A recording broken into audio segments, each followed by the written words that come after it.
Hey there, this is Mandy, aka Mandylicious. How you guys doing today? I had a great day. It's very cold out, so it's still a great day though. I can make it a great day no matter what. And today I wanted to talk about kind of like where we left off yesterday with our negative thoughts, our brain. We need to free our brain from the negative thoughts as far as when the negative thoughts come in our brain, we need to don't shame ourselves for the thoughts. We need to be the detective of our thoughts instead of judging them, which means like when the thoughts come in your head, when the thoughts come in our head, we can say like, that's interesting, like what caused that thought to be there? Or instead of judging and shaming, we just observe it, like what could have triggered this thought to come in, or where the heck did this thought come from? There's a bunch of different little things we can do, but we got to understand that our brains are very powerful, and our brains are not out to get us. Our brains are not out to destroy us. Our brains are however we can control it or shift it, or our thoughts, period. Like, we have to figure out how to adjust to it. And we need to have self compassion for the voice in our heads, and as we would as a little child. Like, send compassion and joy will keep you safe and self-love and peace with your journey. Like, if, like, say a scared feeling, like fear or something came in your head or your brain, you could just sit back and think like, okay, instead of letting the fear get through your whole body, we can sit there and be like, what causes fear, or what am I scared of? We got to remove the blockage. When you do, it helps us feel elevated emotions. It'll help us feel elevated emotions of peace, love, joy. So if we can just take it out, or chip away at it, or block it out of our brain, and it'll bring us more settling thoughts, more being more at peace. And because it's just a bunch of emotions that our brain is triggering from our thoughts. And if you're in like denial, or you suppress them or didn't process them, if we're not processing the thoughts, we can't come into terms of how to change those thoughts, or what's going on with them, or anything. So we just take our day to process them, even if it takes the whole day, and you're feeling anxiety, or you're feeling doubt, fear, depression. Just, sit back and think like, what is causing these thoughts? Because our minds are not out to get us. They're really not. It's just simple tools you can try, like even like observe the triggers, or relax and release it and let it pass through. So like if it does come through, a bad thought or a negative thought, just try to release it, or don't suppress it. Don't try not to sink into it. Like, just keep thinking about. And another thing that can cause a lot of them thoughts is our past. If we sit there and dwell, or think about our past all the time, especially if it's trauma or negativity, or fear and depression and doubt, or no love, it's just so much easier to just relax and release. Like, if you can somehow shift that thought or the brain to positive thoughts, or what I do is I'll put on either music, or try to find something funny. I just find things to take away these thoughts if I ever get them, because honestly, most of my thoughts, unless I'm being in my face mad, or somebody is really like triggered me, I can shift them thoughts, or I can stop them before they get to the body. But you really have to be dedicated and ready to do it. You really have to put your mind to it. If you let the depression thoughts or anything pass through, it's going to give you a clearer mind. You'll be in such a happier place. It'll give you just like, it'll clear it up to make you, it'll clear it up so that you can have other gifts that come through, or you'll create clearer channeling for the emotions to flow. Like, you'll feel at peace and happiness, and just don't be in denial, because like when I suppress my emotions, I was in denial, and it caused me, depression, actually physical sickness sometimes. Like, our depressions can be really bad sometimes and give us some very, very sick, or even down, like migraine will be the first one I get, because your mind is just like, like it's crazy. And another thing is out here is just like, watch who we are giving our time and effort to these days, and friends or family, because a lot of negativity will trigger a lot of our downfalls as far as our emotions. Like when I used to suppress my emotions, I didn't have to worry about anything. Like I didn't have to worry about anybody talking about emotions or getting me in my feelings. I would just basically elevate, suppress them pretty bad. And now that I've been, along this journey, and I wake up every day, like before I used to be like, man, it's another day, another boring day, especially here in Ohio, there's nothing to do.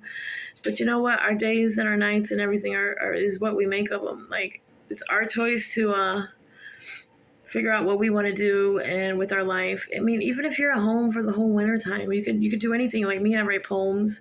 I could probably get a whole book written this winter by this long as the time that I'm sitting here hibernating and stuff. But we just gotta have self-compassion for our brains, guys. Like when them thoughts come in, like I said, just try to figure out why or what caused or what triggered it. Because if it's just out of nowhere,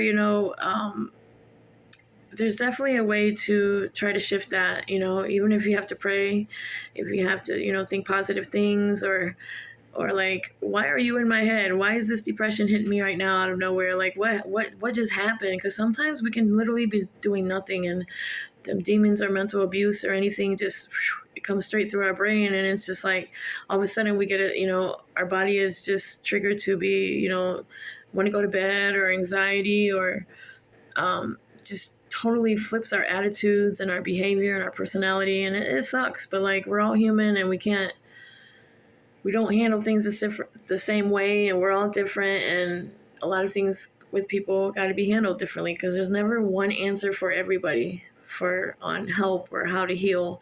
Because even if 90% of us can heal off of just certain words or certain advice or certain of anything, that 10%, who knows how to handle that 10%? Like you just got to be very open-minded and have different, just try different things, you guys. Like not everything works for the same person, and I'm a big believer on that, because I'm so different, and I'm not gonna say weird, but it's like a funny weird, but I'm so different and think differently. And sometimes I'm like, man, I'm everything I say or do, or even down to fixing things, I do everything backwards. So maybe if I do everything the correct way, I always mess up. But if I do it backwards, does that make sense?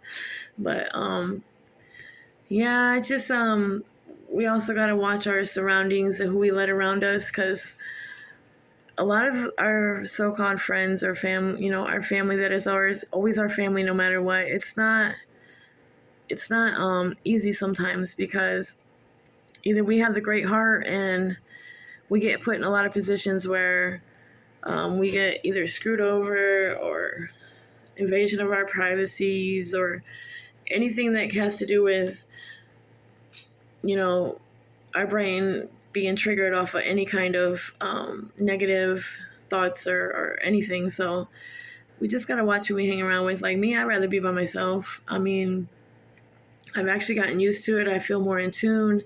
I don't have anything trigger these behaviors. I don't have anything with my mental brain being triggered, but it's less triggered when I'm not around people, because when I am by myself, every now and then something comes through. It was really bad. Like when my mom died, every day I didn't want to be here. I'm like, what am I doing here? This is just, it was really, really bad. And if it wasn't for this spiritual awakening and a couple of people that have along my journey have definitely helped me and realize a lot of things. And even down to like when people always say, just talk to your mom, or just talk to your twin, or just talk to your brother. And I'm just like, whatever, man, they're not right here in front of me. How am I going to just talk to them? Like, I used to get very mad when people would say that because I felt like they didn't understand this. Unconditional love is not easy. I feel like I'm just talking to just the air, my shadow, and in all reality, it's amazing. Once you get to that certain level of comfort, certain level of peace, does it hurt? Yes. Like actually today, I had a few tears over my mom because we all miss our family, we all miss our friends, we all miss anybody who could have died that we love very much. Could even be an animal, and it does hurt. Like there's nothing that can take away the pain. I mean, yes, Jesus and the universe can help us a lot through everything, and it helps out a lot more too, knowing that they're guiding me and they're with me every day.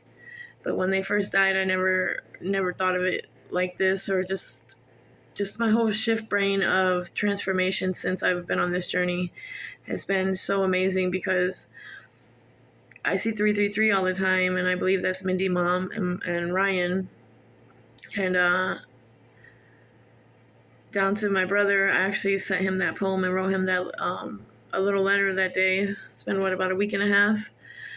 I don't know if he's going to answer back, but I've had to cut him out of my life for at least 3-4 months now. And does it get sad? Yeah, of course it gets sad, because I got one family member left on the intermediate family.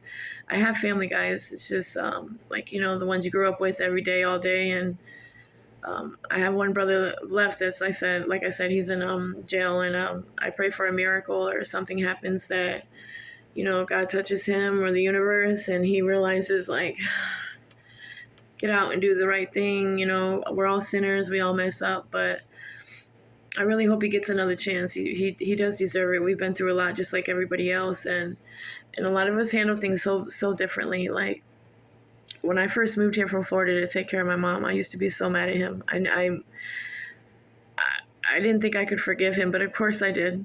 But at that time, I'm like, how can I live 24 hours away and you live 10 minutes away from mom and you can't even go handle some stuff for me, bro? Are you or us? Like, but men and women and everybody handle things differently. And I've come to terms with that. Just like the last day that she died, I was like, bro, come on, man. Like, all I ask for you is, like, don't leave me. Let's stick by me here. And we got this. We can't leave each other hanging. And my brother goes in there with his crystals and stuff, because usually what he'll do is put his music on and dance with his crystals and whatever crazy stuff he has on him. And her energy, like I witnessed it one time. My mom's energy was just so amazing. She was so sick, and she came up and she just like, turn the music down, son. We're going to get kicked out of here. And my brother's like, no, it's okay. I shut the door and she's clapping and singing, and it was so amazing, Like, I was like, how did my brother just do that? Like, and so the second time that he did it was the day that she was dying, the day that she did die, and he came in there. He did his little dancing in the crystal and the music, and she didn't even open her eyes. She was just rasping for breath, raspy when they were breathing in, and he left, So that's when Tiffany came in. I got a hold of her that day, and she came till the end. Thank you, Tiffany. I love you for that. I'll always be grateful and respect you for that. Her dad had died a few years before, so she watched him take his last breath. And until I seen my mom take her last breath, I never in a million years knew how hard that would be or how traumatizing that would be. Literally, like, the first week, besides, trying to get up to go to the nursing home and be there all day with her and feed her breakfast, lunch, and supper, and then go get her 50 things that she wanted and then what she didn't like and go back out. The most traumatizing thing is when they took that last breath. Like, that she was at 4 breaths a minute. Like, what? Like, that was the most traumatizing thing when she died, as far as, can't sleep or just messed up my head. But I wouldn't change it for the world. I stuck by her. I ride or died by her. I moved from Florida a couple times, and now I thank God she's looking out for me right now, and she's just simply amazing. We all have faults, but no matter what, she was just a wanna dance, loving country singer. Men in their tight jeans, and I miss her so much. But we miss our families a lot, guys, or we miss certain people in our lives. And one thing that I've noticed is I used to be everything is forever. I realized the only thing that is forever is ourselves and Jesus and the universe. Like, not that I wouldn't want to be around, somebody or certain people my whole life, or ride or die by anybody. It's not that at all. It's just that when we get on these spiritual journeys, and certain people we have to leave for a little bit, maybe come back, I don't know, but it takes a lot of me time on these spiritual journeys. Most of them, especially if you're very, very gifted, or you're ready to believe in yourself and be this great person, woman, man, anything. It takes a lot of meditation and a lot of being by yourself. Like, you have to literally say no to a lot of people or a lot of things. And you know what, honestly, half the time they don't even understand. Like, they get in their little attitudes or think we don't want to be around them. But we can't sit there and feed into their, depression or abandonment or something that's going on with them, the triggers. But no matter what, we got this. Like, as long as we stay on this journey, and there's days that we all feel like, man, this isn't going anywhere. There's always a certain spot to heal or meditation to see what's going on or what's going to be next. So I'm just grateful and thankful for every day. And I want to say you guys have a great night. I want to thank all the supporters. I want to thank everybody who's been by my side since day one. And everything is only going to get better and greater and phenomenal. And I love you guys, and enjoy this cold night. Don't have a fireplace here, but one day. See you guys. Thank you.